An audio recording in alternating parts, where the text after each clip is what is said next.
How would you react if the Golden State Warriors went from having the most dominant season in 2017 to losing in the first round in the following year? And imagine that they would have lost to a team like the Minnesota Timberwolves.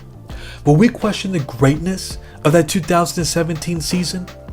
Wouldn't we consider that as one of the most shocking upsets in NBA history?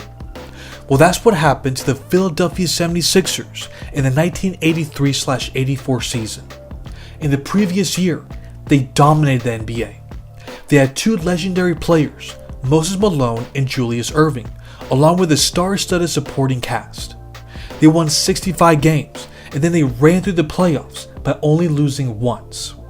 This led to many NBA analysts crowning them the greatest team to ever be assembled. But was this all premature? In the following season, they struggled. They won 13 fewer games. Then the playoffs, they lost in the first round to the New Jersey Nets. This was a team that never won a playoff series in the NBA before that season. How was this possible? How can such a strong team fall off so drastically? Many people point to injuries and their aging roster as the main culprits, but I think it goes deeper than that. Consider this. The Sixers starting five missed a combined 29 games in 1984 compared to the 19 games that they missed in 1983. As far as his team being quote-unquote old, they only had two players that were over the age of 30. At the start of the season, Dr. J was 33 and Bobby Jones was 32. On the other hand, Moses Malone was 28, Mo Cheeks was 27, and Andrew Toney was 26. Age had little to do with the team's demise. So what exactly was it? Fortunately, Julius Erving was very upfront and honest with this question that was presented to him. For him, the answer couldn't be more obvious.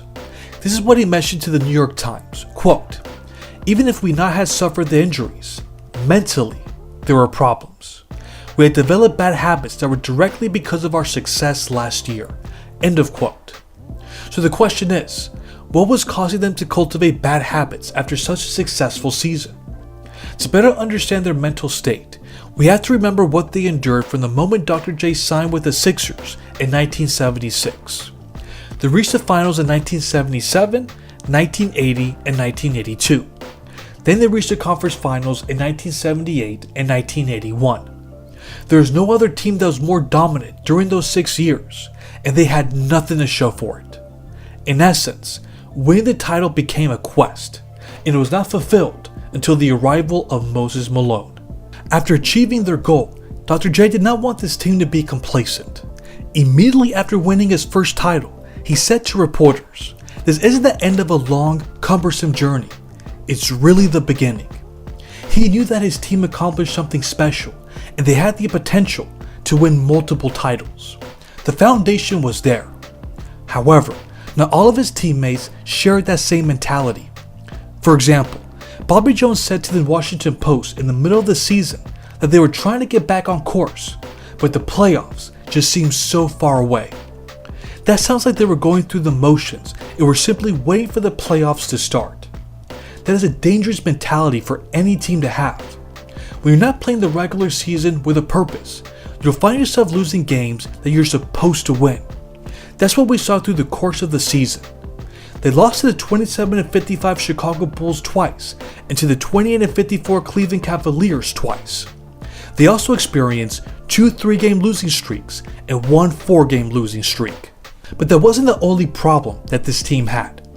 Their assistant coach mentioned to the New York Times, quote, "Not only is there more parity, but the other teams are playing us more emotionally this season. But perhaps more importantly, teams are jumping on us earlier and we're getting down by 13 or so points, and then we have to extend ourselves." End of quote. This team was getting into a bad habit of coasting through games only to turn it on in the fourth quarter to pull out victories. These are common tendencies with championship winning teams. There are going to be times when the players aren't going to be as motivated to beat teams and to match the energy that everyone else is coming out with to defeat the defending champions. The Sixers were no exception, and they probably relied too much on their stars to win games. In their defense, they mostly stepped up. Julius Erving, Andrew Toney, and Maurice Cheeks increased their scoring average from the previous season. The one player that did not improve was Moses Malone. In fact, he was considered to be a disappointment. The owner of the Sixers mentioned to the Philadelphia Inquirer that Moses was not earning his salary and that he lacked the intensity that he showed in their championship season. The owner said, quote, "Is Moses Malone worth $2 million this year? No.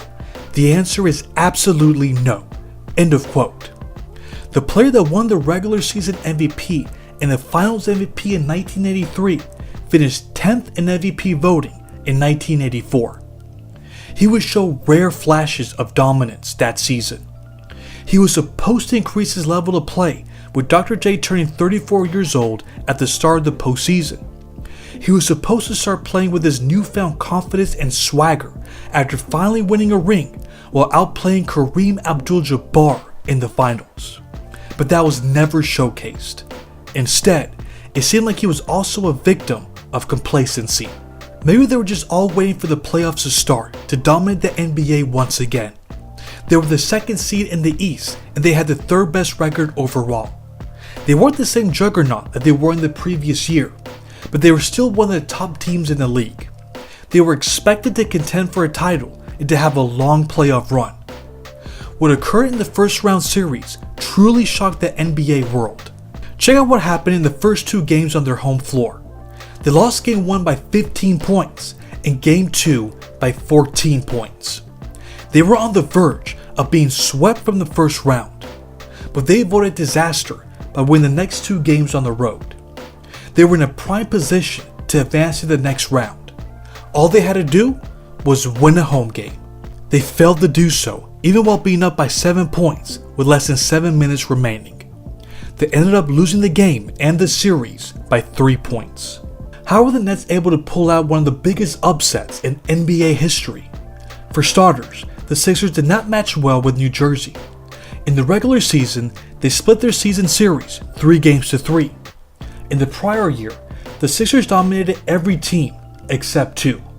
That was the Boston Celtics and the New Jersey Nets. They also split their season series 3-3. They knew their weaknesses and they knew how to exploit them.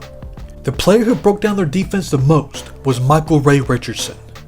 Even while being guarded by an All-NBA defender, he was able to create for himself and others whenever he pleased. He averaged 20 points on 49% shooting, 8.6 assists, 5.2 rebounds, and 4.2 steals per game for the series. This is just a taste of how great he was during his prime. Lastly, this team was able to knock out the defending champions because it constantly out-hustled them. Power forward Buck Williams went toe-to-toe with Moses and out-rebounded him. He averaged 15.2 rebounds, while Malone averaged 13.8 rebounds. Although their games aren't available online to watch, the Washington Post wrote after the series victory that the Nets gave up their bodies in pursuit of every rebound and loose ball. It was the little things that the Sixers were unwilling to do that made them champions in '83. Dr. J described their defeat perfectly when he said, "This series was just a continuation of what we went through all year." So that leaves us with their 1983 team.